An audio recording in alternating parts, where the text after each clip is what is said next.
SCP. These are written more like a document or series of documents, and less like one cohesive story. So the formatting of having me read it to you might seem a bit odd, but hopefully you can follow along. This is item number SCP-3817. Object Class Safe. Special Containment Procedures. SCP-3817 is to be contained in a standard humanoid residential chamber at Site Redacted. SCP-3817 is to be restrained in the event it exhibits any sign of physical violence towards itself or personnel. SCP-3817 is required to have weekly medical examinations. Any major discrepancies in physical or mental health are to be reported to acting senior medical staff on duty. SCP-3817 is permitted access to the following: 188 key upright piano, 1 writing desk, stationery. Note: all pens and pencils given to SCP-3817 must be at least 8 millimeters in diameter. No mechanical pencils are allowed. Minor luxuries such as books may be issued upon approval of the site director. Description: SCP-3817 is a man of European descent, approximately 40 years of age. SCP-3817 claims to be the German composer Felix Mendelssohn, 1809 to 1847. DNA analysis has confirmed this claim to be true. SCP-3817 was recovered in Leipzig, Germany on Redacted, following reports of a local vagrant who was allegedly unable to age. Investigations of visual and written records concerning the vagrant have confirmed that it has been physically about 40 years old for the past 1 redacted years. Full body examination has revealed SCP-3817 to have sustained a degree of physical damage that would likely be fatal to a non-anomalous human being. There is currently no scientific explanation to SCP-3817's continued survival despite its critical state of health. SCP-3817 has confirmed the damage to have been the result of multiple self-mutilation efforts in the 100 redacted years prior to its containment. SCP-3817 has claimed that it has no suicidal intent in its self-mutilation. It has also claimed to have experienced no symptoms of suicidal ideation in the past 100 redacted years. SCP-3817 is currently undergoing psychiatric evaluation to verify the aforementioned claims. The self-inflicted damages to SCP-3817's body are as followed. Damage log: mercury poisoning resulting in symptoms such as increased heart rate, insomnia, and frequent sensations of pins and needles. SCP-3817 has testified to regular ingestion of mercury compounds over a period of redacted years in the late 19th century. Lead poisoning, resulting in conditions such as anemia and hearing loss. Further analysis has suggested that the cause of the poisoning to have been deliberate ingestion of elemental lead from around 2006. Severe cirrhosis of the liver caused by long-term frequent intake of alcohol. Redacted percent of its liver has been replaced by scar tissue. The degree of cirrhosis is highly likely to result in liver failure. However, SCP-3817's liver is functional, albeit at a severely impaired level. SCP-3817 also suffers from several health problems associated with cirrhosis, such as jaundice, prolonged exhaustion, and buildup of fluid in the abdominal cavity. Accumulation of scar tissue on the eardrums in both ears, leading to recurrent tinnitus, chronic ear pains, and hearing loss, caused by repeated perforation of the eardrums via insertion of sharp objects into the ear canal. Sounds above 80 decibels in volume are still audible to SCP-3817. However, it is effectively deaf to normal conversation.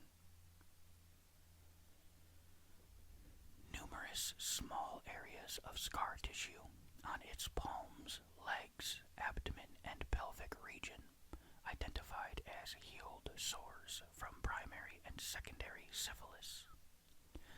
SCP-3817 also exhibits symptoms of neurosyphilis, such as mood swings, delusions, and hallucinations.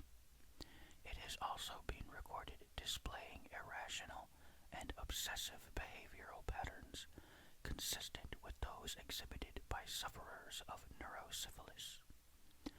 For example, SCP-3817 has been observed obsessively making lists of the ailments of well-known classical composers. It has also been observed engaging in conversation with what it claims to be the spirits of deceased composers. Investigations have concluded these spirits to be non-anomalous auditory hallucinations. Overall, SCP-3817 is in poor health and reports frequent physical pain and emotional distress.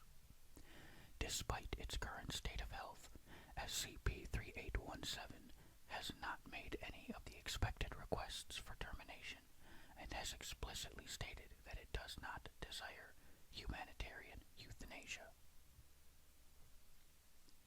SCP-3817's maintained claim that it lacks suicidal desires has led to speculation that the cause of its biological immortality may be linked to its self-mutilation. Upon the Foundation's request, SCP-3817 has agreed to provide a written outline of the reasons behind its self-mutilation for further investigation of its anomalous property. I understand that you wish to know why I have chosen this course of action. My thoughts are unclear and half-wild, but I will try to organize them and explain myself to the best of my ability. 3 lines of script, densely scribbled over, completely illegible. It has been brought to my attention that the great composers, Beethoven cramped and vomited and lived in a world of painful silence. Mozart was sickly and miserable and up to his powdered wig in debt. Chopin was endlessly coughing his lungs and his soul out. Schumann saw angels and demons and phantoms and had moods that were as stormy as the literature of his era. These men were the great composers.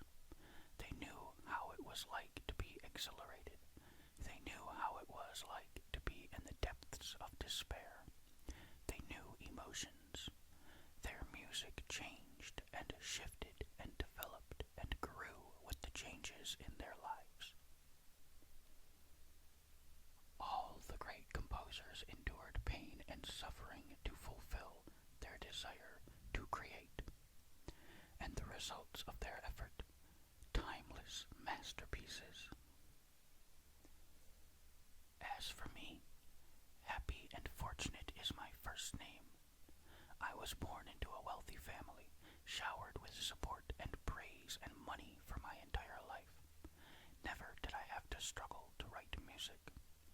No other composer experienced such profound insulation from hardship. I never understood genuine misery and misfortune.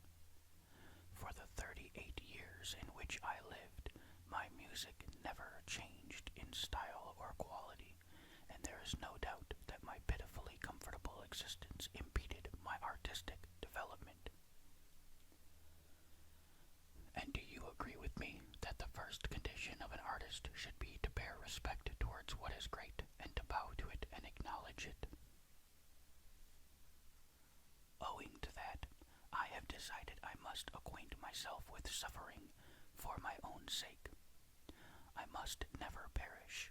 I must endure torment.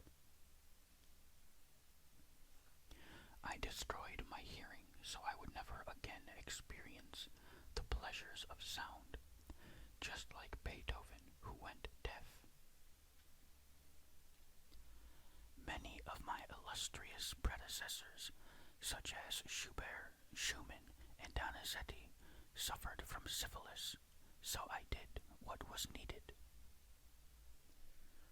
So did many of them praise alcohol and become drunkards.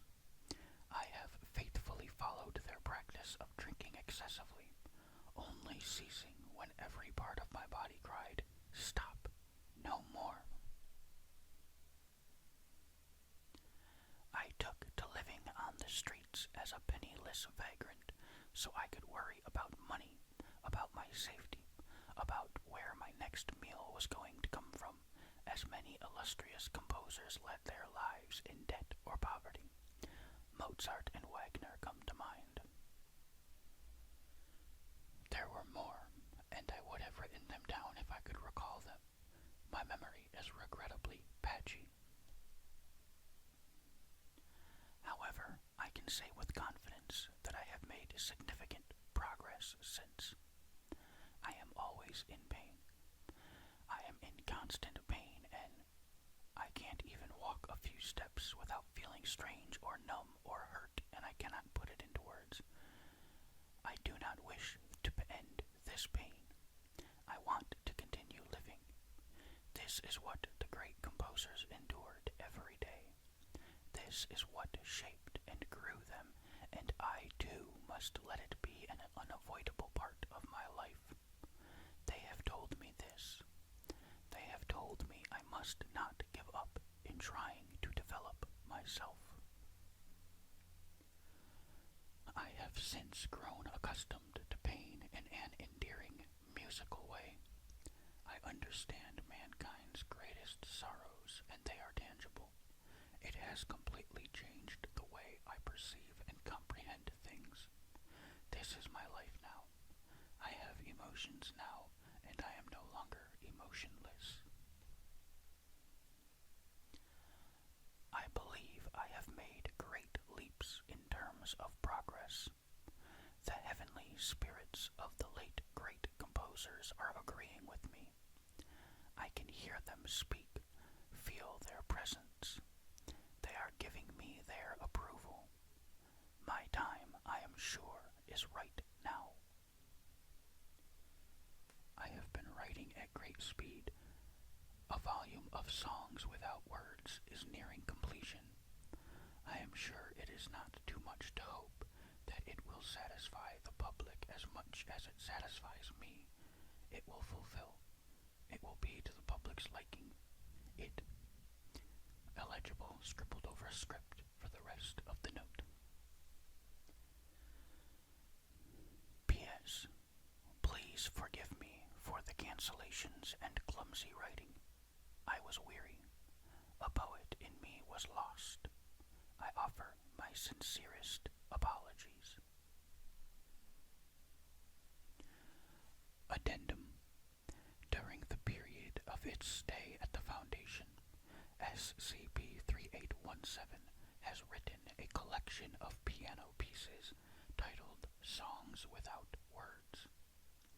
Musicologists have been tasked to analyze these pieces and compare them to Songs Without Words, written by Mendelssohn from 1829 to 1845.